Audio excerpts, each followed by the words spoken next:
Hello and welcome Burn Bright Raiders. This is Krista. I'm going to talk about Velveteen by Daniel Marks. This book was published October 9th of 2012 by Delacorte Books for Young Readers. Velveteen Monroe is dead. At 16, she was kidnapped and murdered by a madman named Bonesaw. But that's not the problem. The problem is that she landed in purgatory, and while it's not a fiery inferno, it's certainly no heaven. It's gray and ashen and crumbling more and more by the day, and everyone's got a job to do, which doesn't leave Velveteen much time to do anything about what's really on her mind. Bonesaw.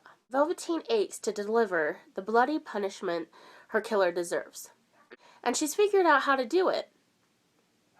She'll haunt him for the rest of his days. It'll be brutal and awesome. But crossing the divide between the living and the dead has devastating consequences. Velveteen's obsessive haunting cracks the foundations of purgatory and jeopardizes her very soul, a risk she's willing to take, except fate has given her reason to stick around, an unreasonably hot and completely off-limits co-worker. Velveteen can't help herself when it comes to breaking the rules or getting revenge, and she just might be angry enough to take everyone down with her.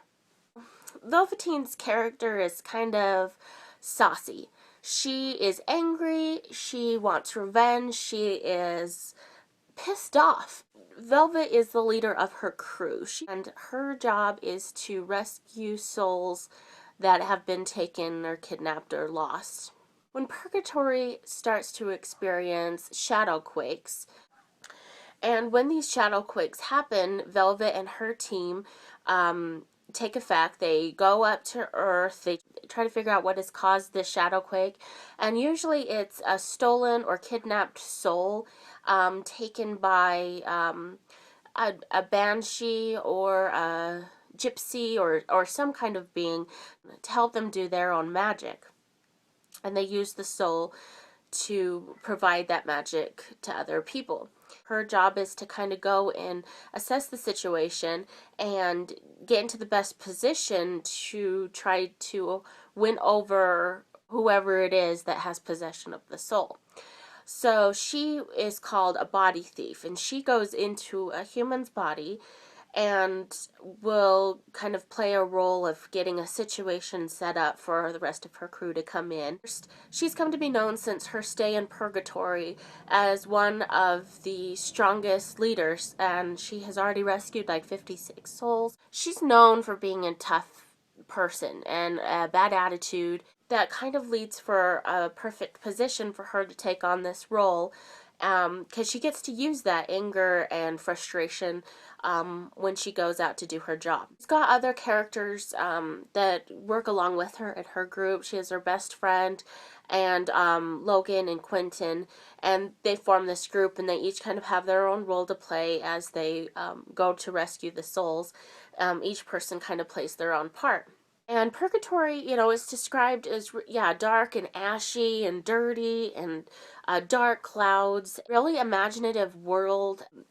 People, the souls still having to, live lives as much as they have left. They're not just sitting there doing nothing. It gives this whole gloomy feeling to purgatory. And with the shadow quakes always happening, it gives that a dangerous, dark, brooding feel to the story. On their first mission that we go with them out to, save a soul, Velveteen has to take over a body, and they start to unravel that there is something bigger happening here, and that the shadow quakes are going to continue to get worse. Purgatory is going to keep falling apart and breaking and crumbling down unless they can solve this mystery. So when I was first going into this novel, I was kind of thinking it was going to be a haunting story, a ghost story, and focus mostly on Velvet and her haunting of Bonesaw. And while we do get that in this story, it became so much more. It became a story of Velvet being, a heroine for purgatory, a leader in the story, but she's not like any female heroine that I have read in young adult fiction. She is unique and completely different, than any other heroine type of setup that I have ever seen. I mean, you would be pissed off if you had been kidnapped and taken and murdered by a crazy man and not getting to live out the life that you deserve to live out. But not only that, you're being stuck in purgatory. You don't even get to move on. And the romance aspect in the book is, just it's straight to the point. This is how I feel. I'm going to get my emotions out. And it becomes against the rules for them to date or have a relationship. And so that kind of adds to the added naughtiness of it, is that it's not supposed to happen.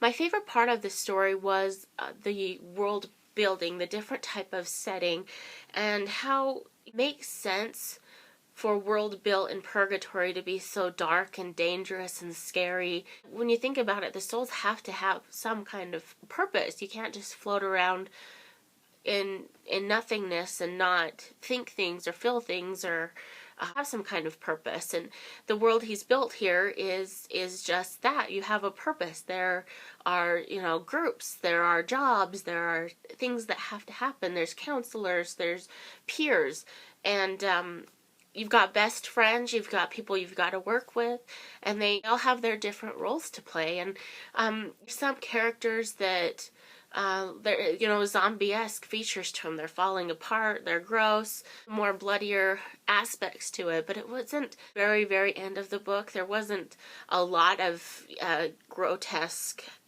things happening, as much as I expected there to be. It just kind of touches on it, and then, kind of builds up to a lot of things in the end that it is just like an fireworks explosion. A lot of things happen, and it ties wonderfully together. And it was just kind of, this content feeling of that was a great read. I really enjoyed how that ended, and, where's the next book?